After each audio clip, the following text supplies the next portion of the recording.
critical was the Mississippi River to Louisiana's support for the war effort? As in everything, when you try to figure out Louisiana history, there's a simple three-word, almost like a koan, which is the river, the river, the river. And what Louisiana provides is this strategic geography. It's the gateway to the continent. Everything that comes in or goes out of the mid-continent comes to Louisiana, and that's been Louisiana's history from the get-go, and very, very much so in World War II. You have all the oil and gas from the lower river, the lifeblood of modern war flows through there, but then everything else, all the grain, all the civilian and military materiel comes in and out of the river. And as in the Civil War, the upper river, middle river manufacturing and industrial base produces so much of the ships and boats and all forms and sizes that makes this war possible. So the river is really critical. Okay. How critical was the Mississippi River to Louisiana's selection for the maneuvers? Well, first you got the device, the scenario of the war game itself. And this was an invasion of America trying to capture the river, and one is the invasion team and which is the defense team. So as the idea of Louisiana, we're right on. Now whether it has anything more than that, we're a long way down the continent. We're right in the middle in that powerful but safe zone. And as far as a real threat, I think you have a much stronger target base on the East Coast and the West Coast. The 9/11 targets of Washington, D.C. and New York are still in play then. And you've got San Diego and Los Angeles on the West Coast. So as far as a strategic wound for America, it was there, but it's not first, it's not second, it's a good third. Now I suspect, what they were worried about was some foreign nation, in this case it's the Germans, because they are the enemy du jour, might close the river and obstruct traffic there. So they're kind of focused on that, but mainly I think what it is, Louisiana was available. You had a particular portion of the state that was easily organized to launch this largest war game that's ever been visited to that point. And Louisiana had the space, had the opportunity, had the inclination, and had the willingness to host the game. So I think it's more Louisiana's river as an idea, but Louisiana's backcountry as a theater of operation that brings the Army here. Okay. All right. How critical was the Mississippi? These are a little redundant. Yeah. The first three. Yeah. How critical was the Mississippi River as a target for German submarines? Well, I think you have to realize that it's the East Coast where the real naval war is being fought. We were shooting at the Germans at this time in an undeclared war. They were kind of shooting back.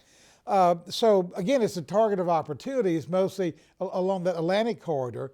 But I suspect that for the American sailors and the German sailors who were in harness on the Gulf, it was a pretty critical matter. All you need is a couple of well-placed torpedoes that will sink ships to the mouth of the river, and the river's blockaded. It's just closed. So it's critical for that point. But a lot of this is romance. You might say, well, if there's a lot of activity, German submarine activity, Japan's too far away, a lot of German submarine activity at the mouth of the river, it might draw off American forces that might be better employed somewhere else. So there's a threat always. But I think mostly what we have is a romance of maybe, a U-166, the great submarine chase there shows up in a James Lee Burke novel. So we know about this, but mostly I think it was the possibility, not the actuality of the mouth of the river. Okay. How much did the submarine activity in the Gulf depend upon the river's presence? Well, I think it's the alpha and omega on it. It's the cat's meow. Everything comes down. Everything goes out the river. So any submarine activity in the Gulf is going to challenge that. Certainly, they're thinking about the Panama Canal as well. But if you do a two-step Louisiana Panama Canal, you got American traffic going continent, East Coast, continent, West Coast, and back and forth. So it was a real live threat. We should maybe diminish it too much when we look at the greater submarine warfare off the Atlantic coast of the United States. Okay. How did the maneuvers affect the way in which other Americans viewed Louisiana? I think the maneuvers change how America perceives this very, very different, unique, and exotic state. And when they arrive here, what they see is what they sort of expected to see, but they really get to see it now.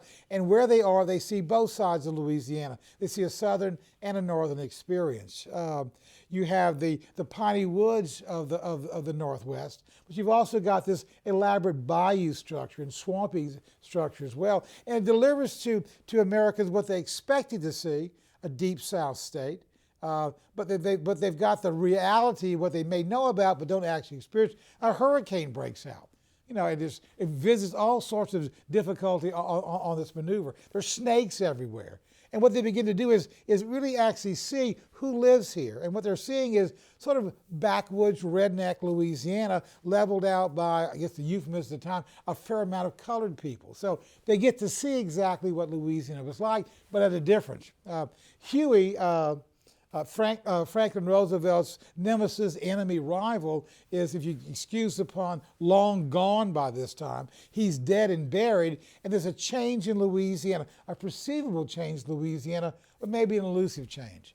You know, Sam Jones narrowly beats Uncle Earl, for the governorship, and so we have the arrival of reform, so-called, in Louisiana with this change of administration. So it looks like things are improving here for people who really don't know the true skinny of Louisiana. But this is a new Louisiana, a non-Long-eyed Louisiana that's changing dramatically. And plus what they got to see was a different part of the state. This is not New Orleans. This is not southeast Louisiana. This is a southwestern and a northwestern experience. So they get to see a Louisiana they know about, but from a very kind of a different kind of an attitude. This is the new Louisiana, and this is a Louisiana where they're going to be running this particular maneuver, which is going to reveal Louisiana and reveal America back and forth. Okay. How did the maneuvers affect the way in which Louisiana viewed other Americans? Modernity arrives in Louisiana with the maneuvers. They see the future, and it's a maneuverable one. And there are these particular qualities about the American experience here in the maneuvers that I think changes how Louisians view themselves in this nation. First off, what they see is a mobilized country. You got to think the Army brings in 400,000 to 500,000 servicemen. The state's got 2,300,000 total population. So because of the maneuvers, 1 in every 5 person in the state at that time was an invader of one sort or another. So they see this mobilized country. They see a very modernized country. It's not just the boots on the ground, it's where those boots were transported. What they see is a most modern American military presence. Planes, tanks, the new Jeep and everything. So this is a very, very different America than they've seen before. And they get to see not the latest in military warfare, but they get to see the latest in military logistics. Vast planning has gone into this vast campaign of pretending to be at war. And this shows that America is really a changing country. And even as it changes, America has to recognize, and Louisiana has to recognize, America realizes that there's a different racial model here. They are very, very careful how they deal with local traditions. Where do you put the black troops who are here? We put them in Lake Charles because that's where the governor's from. But also that this is America looking at Louisiana and recognizing it has different attitudes, but Louisiana looking at America and saying, well, they can live with what we have here because of what we can offer them. They also see a mechanized America. I would guess many, if not most, Louisiana farmers were still using mule teams to plow and haul things. And all of a sudden, that's going to change dramatically. What they see is this mechanization is the new form of warfare. And that's going to be good for Louisiana because mechanized warfare runs on oil and gas, which we've got plenty of. So America's here, but Louisiana's dear, and the relationship starts to change. And also, what we have a militarized America, And I think that's a big factor. We could say that the American Army is nowhere near the German Army, who really was who we were focused on in these maneuvers, but it was still a pretty powerful force.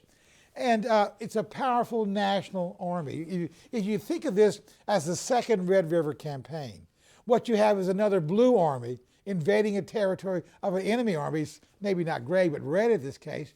But this is a very, very powerful presence. So everyone in Louisiana, I think, looks at this and comes away with a particular lesson. First off, they like the Army all of a sudden. This is not Banks's America. This is Marshall's America, or Eisenhower's America. And the Army is going to arrive here. They're going to enjoy as much as a soldier can enjoy a hurricane, a snake, and a bayou water. But they're going to be in the state. They're going to spend money in the state legally and illegally. And the government itself, the Army itself, is going to be very, very generous in what they pay. So I think you've got a change in attitudes in Louisiana where we fall in love with the American Army and we fall in love with American soldiers. And I think you can argue from this moment on, America's happy to have bases here, happy to have the national soldiers here. That's a big change from our traditional view. Sam suggested the other day that in the Florida parishes, at least, that the war and the maneuvers sort of changed the whole attitude of Louisiana about the rest of the country, that it sort of wipes away a lot of the lingering resentment from the Civil War and makes Louisiana feel more like the nation again. Would you agree with that? Yeah, I think that's largely true. But if we look at film, World War II film, you've always got these ethnic groups depicted. Every regiment is made up of the smart New Yorker, the slow talking Tennessean, and the Louisianian, the Southerner of some sort. So there's awareness of this, but I think Sam's really dead on here, right? All of a sudden, we're part of the national experience again. We can celebrate the 4th of July, not as a time that Lee's retreating from Gettysburg or Grant's taking Vicksburg. This is our country again. We're in the service, and we like the Army. We like the national government. Now, whether we like Franklin Roosevelt is an argument, but we like this American presence, and we feel that we are once again Americans. We were Southerners, but we're Americans, maybe first and foremost. Okay. Anything else you want to add? Nah, that's all right. That's really good enough. All right, okay. Cool.